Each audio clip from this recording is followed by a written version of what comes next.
Yeah, so I was diagnosed with multiple myeloma back in 2015.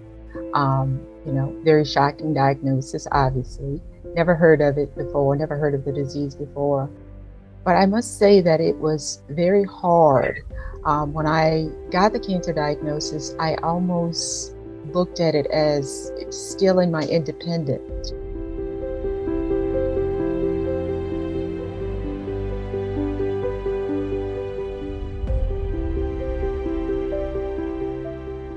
Greetings, I'm Esther Schorr, and welcome to Cancer Friends. This series is an ongoing conversation with patients and care partners, those who love and care for cancer patients, about the journey we take together. And we talk about issues and obstacles that we face and share collective wisdom with each other. This month's series is focused on the uncertainty that a cancer diagnosis brings and how both patients and care partners can deal with it. We'll also discuss some ways to get support and talk about the role that giving support can play in helping further overcome the shock of diagnosis. My terrific guest today is Valerie Trainum. And I know you live outside Chicago, you're active in your church, and you're definitely someone who's figured out that getting and giving support go hand in hand in managing a cancer journey. At least that's what I gather about you. So tell me about a little bit about your diagnosis and where you went for support. And did that help initially? Yeah, so I was diagnosed with multiple myeloma back in 2015. Very shocking diagnosis, obviously. Never heard of it before, never heard of the disease before.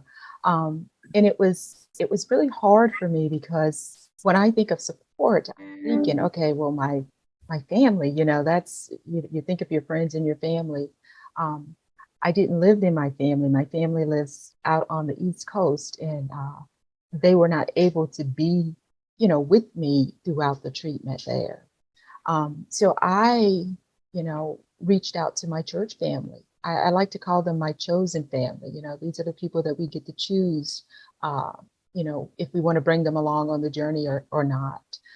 So I chose, people in my church family and my church circle, my friends, that had been a part of my life before the cancer diagnosis came along.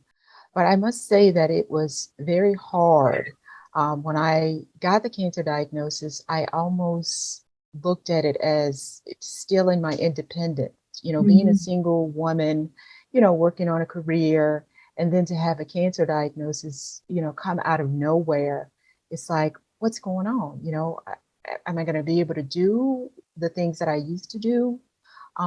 So I was very put off by that at first because I'm like, this is taking away my independence. I'm not going to be able to do the things that I used to do.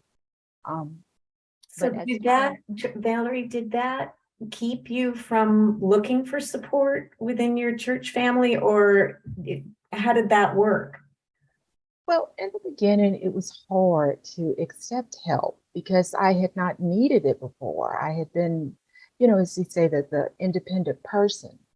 Um, but as time went on, I realized that this cancer was not something that I could do on my own. I needed support. And I also came to find out that the support that I was receiving from my friends and, church family as well, it was such a blessing to me. And it was also a blessing for them to be able to help. Mhm. So, that's one big takeaway that I take away from this whole situation is I didn't lose my independence. I learned how to, live with help, which we all need. Sure. And I mean, can you talk a little bit about what that support and help looked like that was helpful to you initially? Sure, sure. So initially, I didn't know what kind of support, that I would need. Mhm. Obviously, going back and forth to the doctor for your chemo appointments and treatments. Originally thought I was going to be able to do it. I'm like, you know what? It's not going to be that bad. I can drive, it'll give me time to think before the appointment and, think on my way home about everything that's going on. Mhm. But my friends were like, absolutely not. You will not, do that. And I'm glad that they, kind of persuaded me not to do that because it helped build some even stronger friendships. But what that looked like, I had a very good friend. Her name is Karen. She would come. She lived in a city that was not very close to me. She was about, I don't know, maybe 30, 40 miles away. But she would drive, to my home, pick me up, and then drive me to my appointments. And it was, she did it because she wanted to be a source of support for me. It was not out of obligation or anything of that nature. This is what you do when someone you love is going through something. You stand by them, you support them. Um, but she would take me to my appointments. Um, Another thing that I learned is when it came to support, knowing what kind of support each person was best at giving. You have those that are there for that can really give good emotional support. And then you have those that are, I call them doers. They're the ones that you can give them a list and say, hey, go to the grocery store and get me this, this, this, and this. And they'll Fill my bring it back. refrigerator. Yes, they will bring back everything, brands, everything that you wanted. Mhm. Those were doers. So I learned to accept that support from my doers. And when I needed more of emotional support, I figured out who exactly I could go to get that emotional support. And I think, and it took me a while to figure that out because, I would send somebody that's really good with emotional support to the store and say, hey, I want some Greek yogurt. And they would come back with the wrong stuff. And I'd be like, oh, that's not what I wanted. But, it's like yogurt's yogurt, right? So I learned that. And then once I figured out, who's a doer and who's going to be there for emotional support, it just helped things so much more. Mhm. And it just grew my support team to an even greater level. Well, it really sounds like, Valerie, that you use the word team, and you're really talking about, with a diagnosis, you need to build a team, and you need to, it's like building in a sense, build the way you build a business. What are the skills you need? What are the things people like to do and are good at doing? You match them up, and then it turns out that that's the best help for you. I mean, it's kind of unfortunate. It almost sounds like as a patient, you have to be a manager, but in the end, I think, the way you've described, the way you've described building that team is, it's also gives those people um, the greatest satisfaction at being able to give back, which kind of leads me to my next question for you. So what prompted you to give back, and what does that look like? Because I know that you balance being the patient and accepting support, but now a lot of your time is giving back. So what does that look like? Yeah, so giving back is just something that I really enjoy. I find that with giving back, I lead a support group, a myeloma support group. I'm also a myeloma coach. Mhm. I do some um, mentoring with Everman Angels, cancer fighters, organizations like that, that provide one-on-one support to, newly diagnosed patients, patients that are, a little bit further down the line, but they still have questions. They need somebody that they can connect with, shared experiences and things of that nature. And I really enjoy that because it gives me the opportunity to give help. Like when I was first diagnosed, I didn't have all of that help.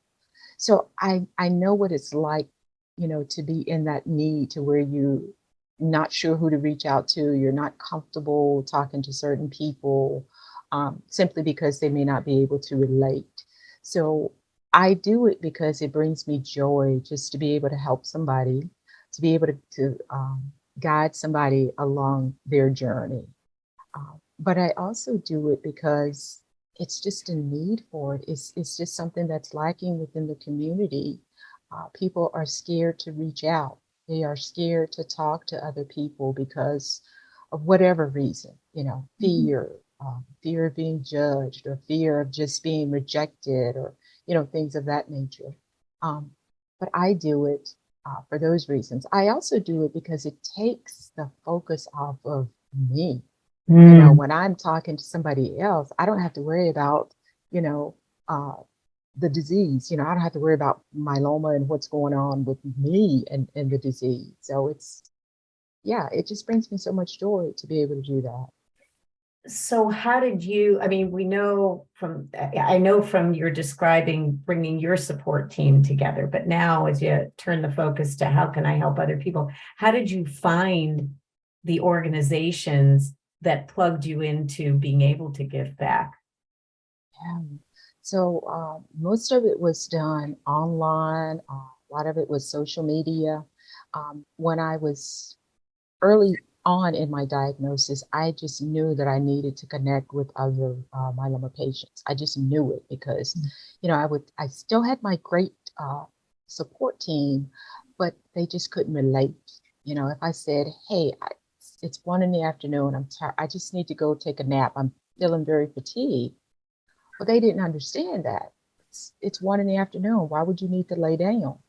So I found that when I got, with other myeloma patients, and I said that, it was like, oh yeah, I do it all the time because that's, it's just, it comes with the disease. So Mhm. when you're with others like that, they understand what you're going through. Um, Mhm. but I found a support group early on, which made a tremendous difference in my life because, like I said, they were like-minded individuals. They were individuals that had been through what I was going through or getting ready to go through. So they could guide me along that process there. Um, Mhm. and that was just so um, eye-opening for me. That support group provided patient education and just resources and things that I would not have known about. Various workshops and patient seminars and things of that nature, which really got me connected. Um, and the more I did that, the more I really enjoyed it. I'm like, I really like this, making people aware, helping people along their journey. Um, and then I got into coaching, the one-on-one mentorship with the different organizations, um, which eventually led to what I do as a African American myeloma chapter lead. Uh, and really the focus kind of shifted there because I saw that there was an unmet need within the African American community in bringing support resources, patient education to that community. So that's kind of how it's all unfolded with, receiving support and jumping into giving support. It's really trying to fill that unmet need that we have. Well, it's really, it sounds to me like it's kind of a cycle of first you need your own support to understand how am I going to cope. And then you learn these coping skills and what kind of support you need. So then you can, like you said, stop focusing just on what's happening for you. And by giving back, it reaffirms that you're in a better place and that it can be, it sounds like a give and take. I mean, I see that with my experience as a care partner.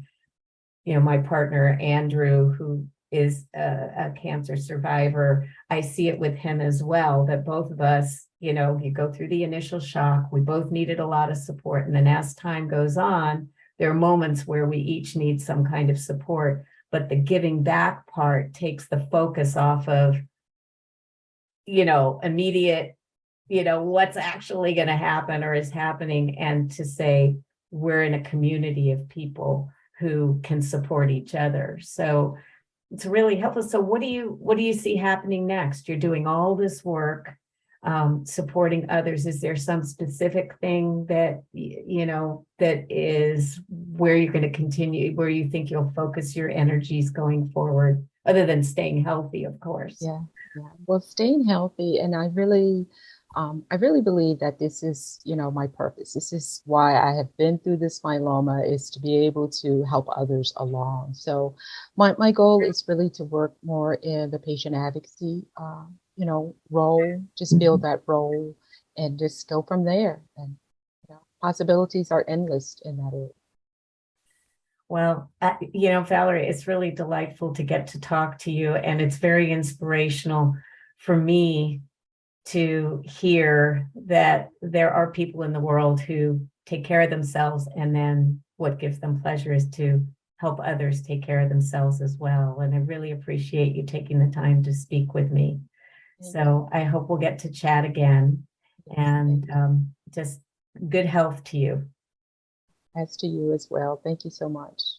I'm Esther Schorr with Cancer Friends, and I hope that our series on dealing with uncertainty of a cancer diagnosis is helpful to you as you move through your journey.